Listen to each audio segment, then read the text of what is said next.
Okay, yeah, so I actually just finished this like a couple of hours ago. Um, Initially, I thought I was going to write some kind of an essay, personal essay, and that just kind of terrified me. So instead, I wrote this as a long poem, and I usually don't write long poems. So I want to apologize for that. But anyway, the title of the poem is called To Have and Have Fun. Explain having fun to your mother, he said. Tell her what fun is in Russian. Enjoyment, merriment. No, that's not having fun. I can't remember which boyfriend this was. Was it the Italian one who, let's be honest, barely knew what fun was since he himself had come to Syracuse from Syracusa when he was 17. I liked him, and he liked talking to me more than he liked talking to my mother. Well, who could blame him? I was the one who already had the English. Or was it the real American boyfriend, a Benjamin Franklin of fun, with the 1973 Cadillac convertible, a lawyer with a Jufro and a Fender twin reverb amplifier who walked out of the 60s with the best vinyl collection I have ever seen or borrowed or maybe forgot to return. He ended up driving my mother nuts with all his plenipotentiary modalities of fun. Probably, definitely, it was both of these boyfriends. After all, the having of the fun was a problem of political economy and class consciousness for any former Soviet citizen newly arrived in Miami Beach, a stumbling block that naturalization could not naturalize. I had never seen one in Moscow, but many years later I learned that in Russian, roller coasters are called American hills. In French, they are called Swiss hills, which makes zero sense.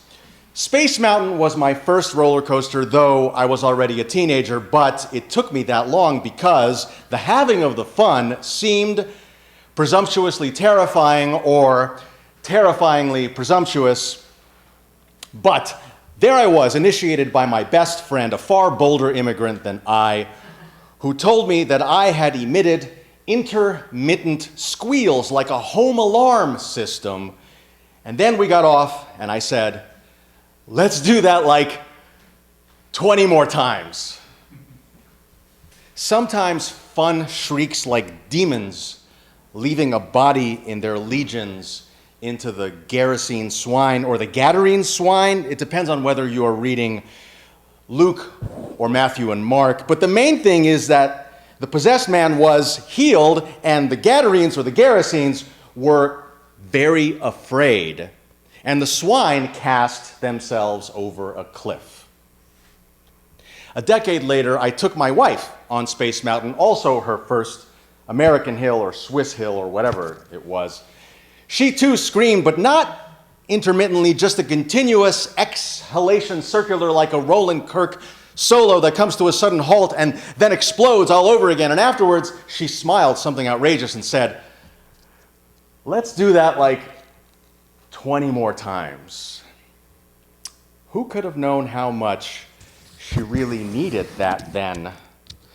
Sometimes, rarely, I can guess these things.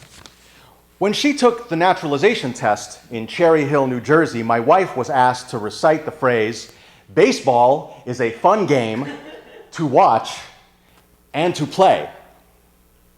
I don't blame the Gerasenes for being very afraid. The commandment to fun is a tall order. Submit to the nature that is not your nature.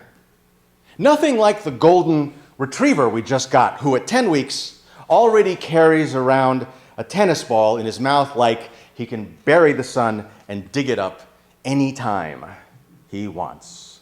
But he is somehow ours, or we are his all the same. A warm, breathing down payment on furry fun-havery. In Art Spiegelman's Mouse, the Americans are dogs, of course.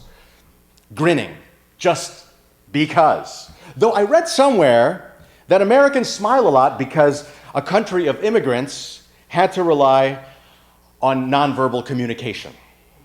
But God, was I happy to see a lone Midwesterner panting with his tongue and pink gums gleaming like the corners of his mouth had been tied to his ears with string at the Moscow International Airport in 1989 on my way home from a month in the shit-staring Soviet Union, our first visit after leaving forever only 10 years before.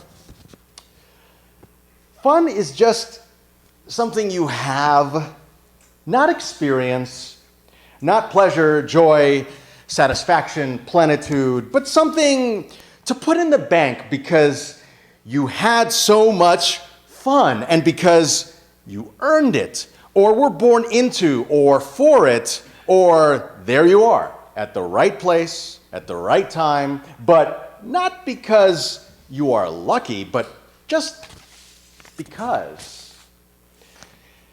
Can't we just have fun?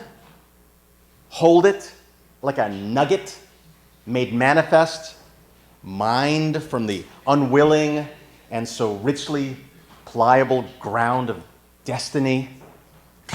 Can't fate and history be a problem for others? Like a debtor's prison house of nations where we can sit on the observation deck with little umbrellas in our drinks and take and keep all the fun.